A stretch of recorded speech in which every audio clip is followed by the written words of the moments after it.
जंगल में बहुत तेज बारिश हो रही थी। टुन्नी चिड़िया के दोनों बच्चे बहुत डरे हुए थे। उनकी माँ खाने की तलाश में घर से बाहर गई थी। बच्चों ने आज पहली बार बारिश देखी है। उन्हें पता ही नहीं कि बारिश के समय क्या करना चाहिए। टुन्नी चिड़िया का एक बच्चा टुन्नू अपने बड़े भाई टुनटुन से कहता है, भैया अंदर आ जाओ, बाहर खतरा हो सकता है। माँ ने कहा है कि मेरे आने तक घोंसले से बाहर नहीं जाना। अरे मैं बाहर नहीं जा रहा, मैं तो बस बाहर झांक कर देख रहा हूँ कि ये आवाज कहाँ से आ रही है। मैंने देखा कि आसमान से बहुत सारा पानी नीचे गिर रहा है। कुछ भी हो भैया, लेकिन तुम माँ के आने तक बाहर मत जाना। टुनटुन बड़ा था और समझदार भी था। उस पर अपने छोटे भाई की देखरेख करने की जिम्मेदारी थी। वो दोनों अपनी माँ का इंतजार कर रहे थे।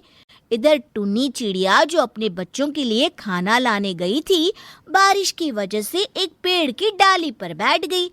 उसे भी अपने बच्चों की चिंता हो रही थी। मेरे बच्चे ठीक तो होंगे ना? बारिश शुरू होकर भी बहुत समय हो गया है। मुझे जल्द से जल्द अपने बच्चों के पास जाना होगा। वो बहुत डरे हुए होंगे। लेकिन ये बारिश तो रुकने का नाम ही नहीं ले रही थी। कालू कौवा तेज बारिश में अपने घोंसले की तरफ जा रहा था। तभी अचानक उसे टुन्नी चिड़िया एक पेड़ पर दिखाई देती है। वो उसके पास चला जाता है और पूछता है, अरे टुन्नी, तुम यहाँ? तुम अभी तक घर नहीं गई? इसका मतलब तुम्हारे बच्चे घर में अकेले होंगे। टुन्नी उदास आवाज में कहती है, हाँ कालू भैया, मुझे मेरे बच्चों की बहुत चिंता हो रही है। टुन्नी, मैं तुम्हें डराना नहीं चाहता, पर ये तुम्हें बताना बहुत जरूरी है। हमारे जंगल में पहले से ही एक चील थी, पर सुना है एक और खतरनाक चील हमारे जंगल में घुस आया है। हाँ कालू भैया, मुझे ये बात पता है। जब मैं कल मयूर मोरनी के घर गई थी, तब मैंने देखा कि वो नया चील मयूरी के बच्चों को खा रहा था। मैंने उसे बचाने की ठान ली।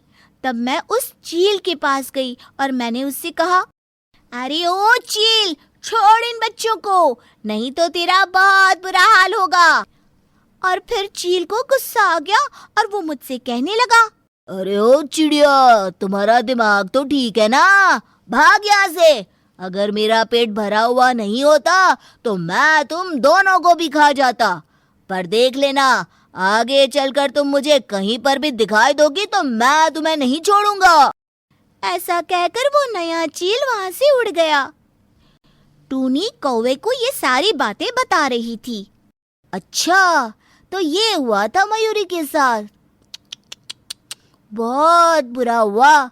तुम जल्दी घर जाओ टुन्नी।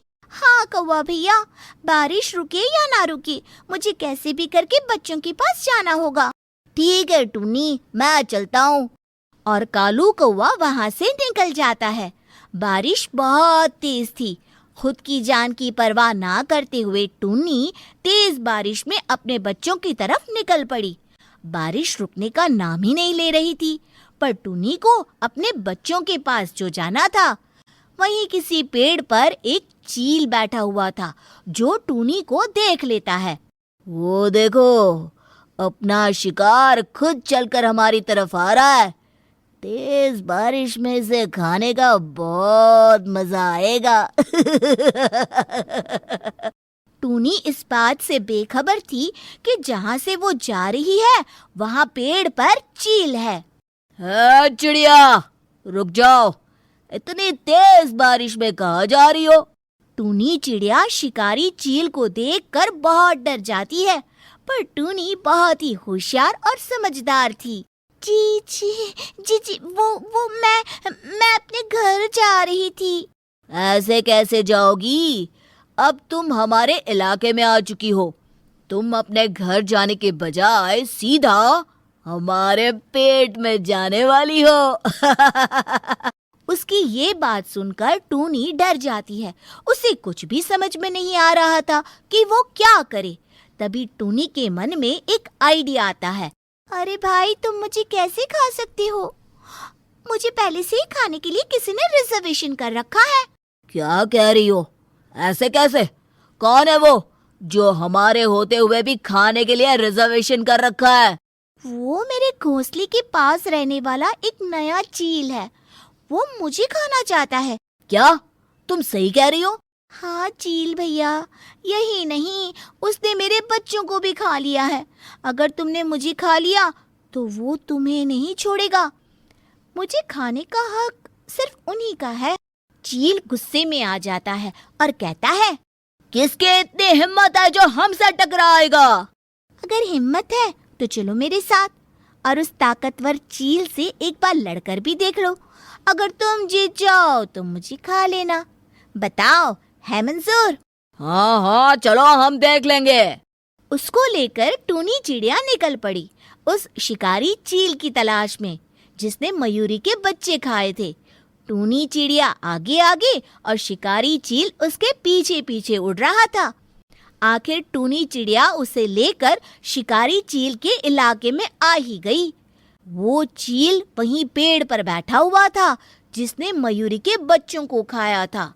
वो चील टूनी को अपनी तरफ आते देखता है। अरे, ये चिड़िया तो मेरी तरफ ही आ रही है। कल तो ये मेरे हाथ से छूट गई थी, पर अभी मुझे बहुत भूख लगी है। मैं इसका शिकार करके इसे खाऊंगा। अब टूनी जिसे अपने साथ लाई थी उसे कहती है, तुम यहीं पर रुको। अगर उसने तुम्हें देख लिया तो वो छुप जाएगा। मैं अकेले अकेले आगे जाती हूँ। जब वो मुझ पर हमला करे तो तुम जल्द से वहाँ पर आ जाना। टूनी चिड़िया उसे वहाँ पर छोड़कर चील के पास आती है। टूनी को देखकर वो चील कहता है, अरे वाह, आज तो शिकार खुद चलकर मेरी तरफ आ गया। लगता है आज भी पेट भर के खाना खाऊंगा। हाँ हाँ, कल भी तुमने मेरे छोटे छोटे बच्चों को खा लिया था, आज मुझे खा लो। वैसे भी मैं जिंदा रहकर क्या करूँगी? अरे, वो तेरे बच्चे नहीं, वो तो मेरा भोजन था, भोजन। शिकारी चील उन दोनों की बातें सुन रहा था। उसे टूनी की बातों पर विश्वास होने लगा था। इधर चील को टूनी की बात समझ में नहीं आ रही थी, फिर भी वो ये मौका हाथ से गंवाना नहीं चाहता था। हाँ हाँ, जैसे मैंने बच्चों को खा लिया वैसे ही तुझे भी खा जाऊंगा। चील उड़कर टूनी पर हमला करने ही वाला था, तभी दूसरे शिकारी चील ने उसका रास्ता रोक लिया जो टूनी के साथ आया था। वो चील दूसरे चील से कहता है, अरे, तुमने तो मजे कर लिए बेटा, रुक जा जरा, ये मेरा शिकार है। अरे, तुम कौन हो? उस पर सिर्फ मेरा अधिकार है। अरे अरे अरे, थोड़ा रुक जा, नहीं तो तुम्हें यहीं पर मार दूंगा। ऐसा कहते ही उन दोनों में लड़ाई शुरू हो गई।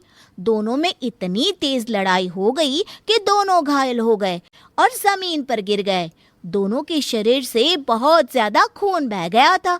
टूनी दोनों के पास जाकर बोली, क्यों, कैसी रही? मैंने तुम दोनों को उल्लू बनाया।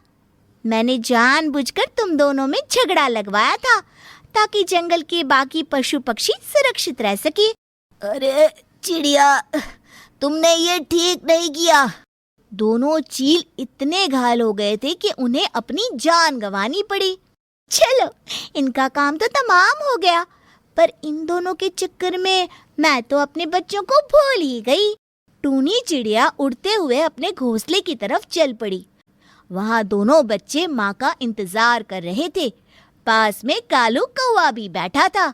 अपनी माँ को देखकर बच्चे खुश हो जाते हैं। माँ, तुम कहाँ थी? इतनी देर हमने तुम्हारा कितना इंतजार किया। अगर कालू मामा नहीं होते तो क्या होता? टूनी कालू कौवे को धन्यवाद देती है। तुम्हारा बहुत बहुत शुक्रिया कालू भैया, और अपने बच्चों को सीने से लगा लेती है।